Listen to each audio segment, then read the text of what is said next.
এটা তো সুস্পষ্ট যে যদি কোনো হত্যার বিচার না হয় তাহলে সাধারণ জনগণ যারা ন্যায়ের পথে আছে, যারা ইনসাফের পথে আছে, যারা জবাবদিহিতার পথে আছে, তারা প্রশাসনের প্রতি আস্থা থাকবে না।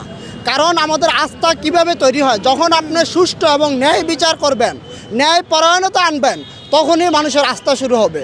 যেমন জুলাই গণ অভ্যুত্থানের পর থেকে প্রশাসনের উপরে এবং আইন শৃঙ্খলা বাহিনীর উপর মানুষের আস্থা উঠে গিয়েছিল, যার কারণে মানুষ বিভিন্ন জায়গায় বিভিন্নভাবে আপনারা দেখেছেন থানা এবং বিভিন্ন জায়গাতে হামলা করেছিল। তো আমরা আবার আস্থা আনতে শুরু করেছি। ডক্টর ইউনূস ইন্টারিম গভর্নমেন্ট ক্ষমতায় নেওয়ার পর থেকে আমরা চিন্তা করেছি, আমরা বিশ্বাস করেছি, আমরা হৃদয়ে ধারণ করেছি যে ইনসাফের সাথে, সততার সাথে, ন্যায়ের সাথে দেশের সকল কার্যকলাপ সংগঠিত হবে। কিন্তু আমরা তার কোনো কিছু দেখতেছি না।